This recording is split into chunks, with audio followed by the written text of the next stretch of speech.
यानी सेल के गुंडों ने लाठीचार्ज किया है, ये तो शर्मनाक है। ये बिल्कुल प्रशासन के कार्यशैली पर प्रश्न चिन्ह लगा रहा है। और हमने स्पष्ट कहा कि उनको आप सीधे गिरफ्त में लीजिए, नहीं तो फिर ग्रामीण का जब काउंटर करेंगे तो फिर आप उसे हिंसा का नाम मत लीजिए। शादी ब्याह में और आप लोग नर्तकी और मने नृत्य में आप लोग ऐसे कई गुना रुपए खर्च कर देते हैं। जब प्रतिभा और सम्मान में लोग कोई खर्च कर रहा है तो आप लोग को पीड़ा हो रही है। हम तो हमारे दो नहीं चार पैदा कीजिए और दो को बागी बनाइए, विद्रोही बनाइए। जब आपके सामने इसी प्रकार की आफतें आएंगी तो वो बागी बनकर उनका मुकाबला करेंगे। क्योंकि जिनको आप इंजीनियर बनाएंगे, डॉक्टर बनाएंगे, वो केस मुकदमा में उलझेंगे नहीं। लोगों को बागी बनाएंगे। नियोजन संबंधित मामले आए, कुछ अन्य मामले भी आए और उन मामलों को लेकर उपायुक्त से लेकर कंपनी के प्रबंधक, महाप्रबंधक समेत तमाम पदाधिकारियों से हमने बातचीत की और जो भी बातचीत हुई वह सकारात्मक बातचीत हुई। कई जगह जो पेमेंट वेतन है उससे बढ़ोतरी को लेकर बातचीत हुई। कई जगह ज़मीन अधिग्रहण के बदले मुआवजा और नियोजन पर बातचीत हुई। तो कुल मिलाकर इस प्रकार की समस्याएं आज के जनता दरबार में आई और 2 घंटों से लगातार उनको सुने और संबंधित पदाधिकारियों से, विभाग से बातचीत करने का हमने प्रयास किया और संभवतः 2 एप्लीकेशन छोड़कर बाकी सभी पे हमने पदाधिकारियों से बातचीत की। सकारात्मक बातचीत हुई। जमशेदपुर कैसे आना हो गया? यहाँ से लोगों का डिमांड था या नहीं, हम लोग तो पूरे राज्य का भ्रमण कर रहे हैं और जमशेदपुर, कोल्हान, कोयलांचल का एक भावनात्मक संबंध है। दोनों जो क्षेत्र हैं, प्रमंडल हैं, दोनों का जो भौगोलिक स्थिति है, हालांकि कोयलांचल प्रमंडल नहीं है लेकिन कोयलांचल का जो सीमा है और कोल्हान की जो विषय हैं तो वो आपस में कनेक्ट करते हैं। यहाँ टाटा जमशेदपुर, तो वहाँ BCCL, CCL, ज़मीन अधिग्रहण, खनन, माइंस उद्योग, ये सारी चीज़ें आपस में एक दूसरे को जोड़ती हैं। तो इसलिए कोयलांचल में रहकर भी कोल्हान के दर्द को बहुत करीब से हम लोगों ने समझा है। ठीक है। और अक्सर महीने में, 1.5 महीने में कोल्हान की हमारी यात्रा रही है, विगत 3 वर्षों से रही है।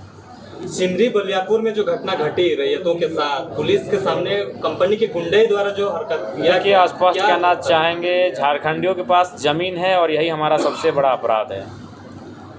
जब तक ये ज़मीनें हमारे पास हैं तब तक हम लोग इसी तरह मारे पीटे जाएंगे। और सबसे बड़ा दुर्भाग्य है कि हमारे राज्य की जो विधि व्यवस्था है वह लाचार हो चुकी है, गुंडों के आगे नतमस्तक हो चुकी है। ये तो दिनचर्या बन चुका है। ज़मीन अधिग्रहण का मामला जहाँ भी आता है वहाँ हमें लाठी डंडा खाना पड़ता है, वहाँ हमें लात जूते खाने पड़ते हैं। ये दिनचर्या बन चुका है। इसलिए अब इस राज्य को भी आवश्यक है एक काउंटर आंदोलन की, जहाँ चूँकि ज़मीन नहीं बचेगी तो फिर हमारा अस्तित्व ही नहीं रहेगा। हम भूगोल ही नहीं बचा पाएंगे तो संस्कृति और भाषा को कहाँ रखेंगे? भाषा संस्कृति हम पेड़ों में पक्षी बनकर थोड़ी गाएंगे।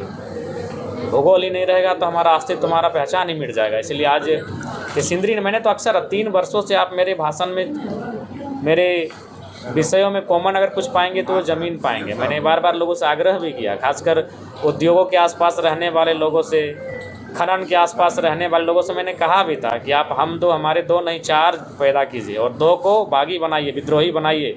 जब आपके सामने इसी प्रकार की आफतें आएंगी तो वो बागी बनकर उनका मुकाबला करेंगे। क्योंकि जिनको आप इंजीनियर बनाएंगे, डॉक्टर बनाएंगे, वो केस मुकदमा में उलझेंगे नहीं। लोगों को बागी बनाएंगे। बहुत सारे लोगों ने आलोचना किया, हमारे इन बातों का खंडन किया, तिरस्कार किया, लेकिन आज देख सकते हैं सच्चाई क्या है। हमने स्पष्ट कहा, आज अगर आपको अपनी फसल बचानी है तो घर में एक बेटा को सांड पैदा करना ही होगा। सांड अगर नहीं होगा तो आके कोई भी बैल बकरी आपके फसलों को चर जाएगा। वही सिंदरी की घटना है।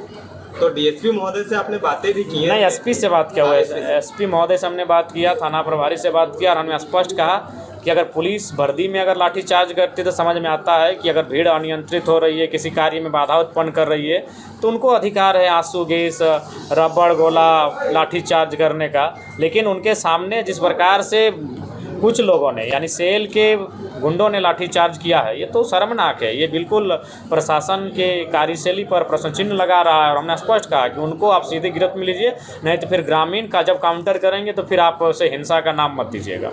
कुछ लोग आपके ऊपर साजिश रच रहे हैं। साजिश रचेंगे, चूँकि 25 सालों में झारखंड की राजनीति में एक सरल विधायक आया है जो अपनी सैलरी को जनता को डोनेट करता है जो सरल साधारण तरीके से जनता के बीच रहता है। तो राजशाही आज अगर भगत सिंह भी रहते हैं तो शायद ये आज के लोग उन्हें नहीं पचा पाते। ये साम्राज्यवादी सोच के लोग, ये पूंजीवादी सोच के लोग, ये भगत सिंह को भी नहीं पचा पाते, बिरसा मुंडा को नहीं पचा पाते। तो हम तो हम जयराम महतो हैं।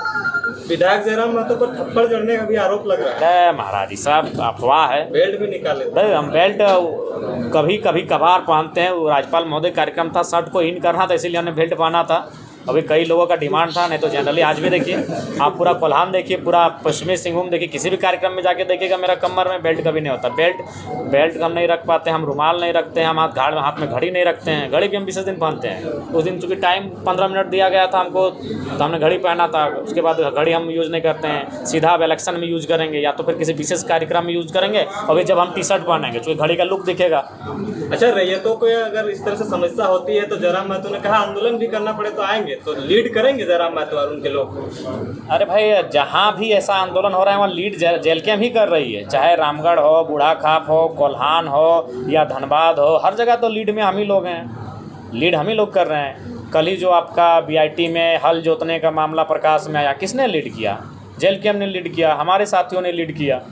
हर जगह हम लोग फ्रंट में आके खड़े हैं। झारखंड की ज़मीन को बचाने के लिए कोई अगर फ्रंट में आके खड़ा है तो जेल कैम्प खड़ा है। विधानसभा में 4 बार ज़मीन के मसले को किसी ने उठाया तो जयराम महतो ने उठाया। अभी सत्र चलेगा, वहाँ भी प्रमुखता के साथ कोई उठाएगा तो जयराम महतो उठाएगा।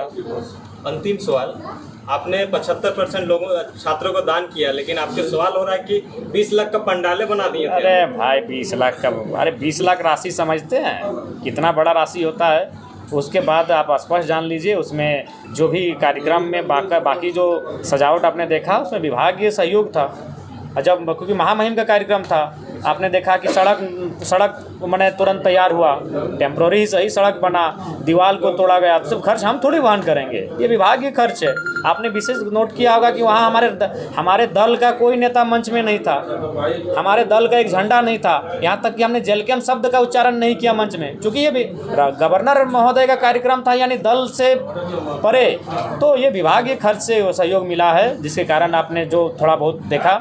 और बाकी जो था ये कहने की बातें, और जो लोग कह रहे हैं उनको कहिए कि अपना शादी ब्याह में और आप लोग नर्तकी और मैंने नृत्य में आप लोग ऐसे कई गुना रुपए खर्च कर देते हैं। जब प्रतिभा और सम्मान में लोग कोई खर्च कर रहा है तो आप लोग को पीड़ा हो रही है। जरा को कहिए कि अपना शादी ब्याह में और आप लोग नर्तकी और मैंने नृत्य में आप लोग ऐसे कई गुना रुपए खर्च कर देते हैं। जब प्रतिभा और सम्मान में लोग कोई खर्च कर रहा है तो आप लोग को पीड़ा हो रही है। जयराम महतो पे हिसाब मांगा जा रहा है उस चीज़ों को लेकर? नहीं, बिल्कुल लागत पहले आपको बुराई करते थे, आप तारीफ करने लगे। देखिए, तारीफ हर कोई करेगा। जयराम महतो जिन परिस्थितियों में आके विधायक बना है, जिन परिस्थितियों में आकर नेता बना है, उसकी प्रशंसा हर किसी को करनी होगी। क्योंकि अभी तक विधायक वही लोग बने हैं जो लोग राज परिवार से संबंध रखते हैं, चाहे वह चंपेश्वरन जी के पुत्र हों या अर्जुन मुंडा की अर्धांगिनी हो या रघुवर दास की पुत्र वधु हो या मधु कोड़ा जी की अर्धांगिनी हो। आपके कोल्हान में ही देख लीजिए, सैकड़ों ऐसे उदाहरण मिलेंगे। तो निश्चय ये उन परिपाटी को तोड़कर हम आए हैं राजनीति में, तो जाहिर सी बात है प्रशंसा तो लोग करेंगे। रघुवर दास के क्षेत्र में आए